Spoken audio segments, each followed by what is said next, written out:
Ja vidím, že Dianku to až trasie a ti zoberiem rovno ten scenár, lebo ty by si to chcela vyskúšať, tak poprosím ťa teda, ak by si bol takýto zlatý, nauč aj presne Dianku niečo. V podstate rozdiel medzi takým old school DJingom z vinylových platní, ktoré vidíme, je ten, že pri tomto DJingu človek naozaj musí mať ako keby vycibrený cit v ruke a musí naozaj počúvať dobre ten rytmus, pretože tu na nemá, ako vidíme, žiaden displej. Trošku potočíme. Nie som si celkom istý. Takže je to trošku obťažnejšie ako dnes, pretože áno, toto je fajn. Toto bolo podstatne lepšie. Pretože dnes teda hrajeme na takýchto multimediálnych prehrávačoch, kde to je omnoho jednoduchšie, pretože už tým, že graficky teda DJ vidí celú skladbu, tak v podstate vie, že aká pasáž ho čaká a vie, kam chce prísť. A pomocou nejakých mixovacích značiek, ktoré ja tu mám, také červené bodky, neviem, či to bude vidno, tak ten DJ v podstate, tu je prvý kopak ako keby v skladbe, potom tu je nejaký bridge alebo nejaká pasáž, na ktorú sa chcem dostať. Ale príde mi to tak, že už pri tejto modernej technike ti stačí menej talentu. Možno áno, ale nie je to tak celkom pravda, pretože tá psychológia je aj tak veľmi dôležitá a v podstate úlohou DJ je, aby ten tanečný parket bol stále plný. To znamená, že prvú disciplínu, ktorú on rieši, musí vybrať dobrú skladbu a potom ju správne technicky naviaže na tú predchádzajúce, takže nie je to úplne tak. A prvotná myšlienka bola vlastne tá, že Rick ma poprosil, aby som nahral podcast o tom, že ako to bolo v rámci DJ Campu, ktorý vlastne riadi. Ten podcast nakoniec skončil tak, že sme urobili 2 podcasty, to znamená skoro 4 hodiny hovoreného slova bez prípravy a z toho vlastne vznikla myšlienka v jeho hlave a tak poslovujme ešte ďalších kolegov. A potom sme vlastne prišli k tomu, vďaka jeho nápadu, že tak urobme knihu. A čo všetko sa v tej knihe skrýva? My sme sa snažili predať čitateľovi všetky dôležité informácie za niekoľko dekád.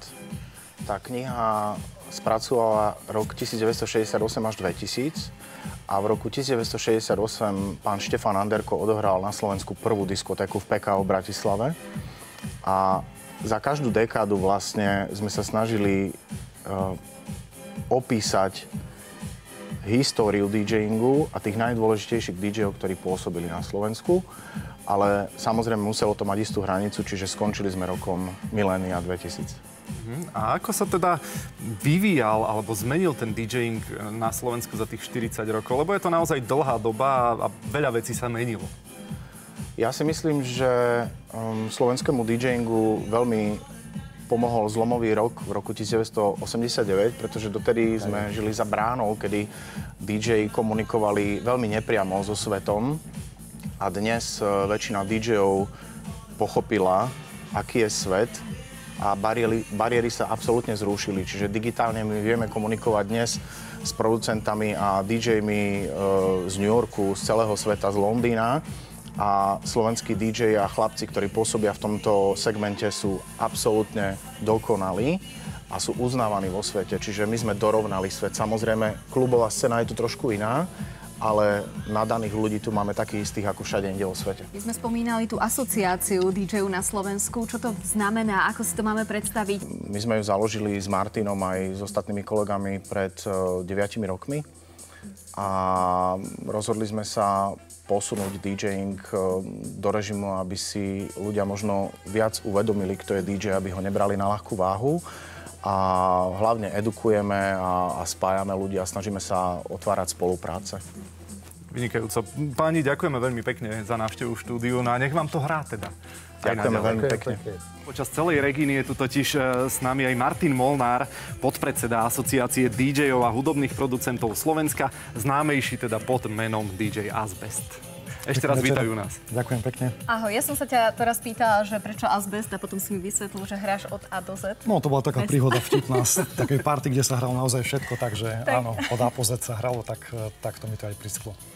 Pozrime sa na vaše workshopy a vlastne a kto a kedy sa môže vlastne stať DJom? Ako to prebieha, DJ-ské kempy, workshopy, ktoré tvoríte? DJ-ské kempy alebo teda workshopy môže absolvovať každý, kto má trošku cit, respektíve rytmus, kto cíti rytmus a koho baví naozaj hudba, takže na našej webovej stránke je e-mailová adresa, kde sa teda môže ktokoľvek prihlásiť.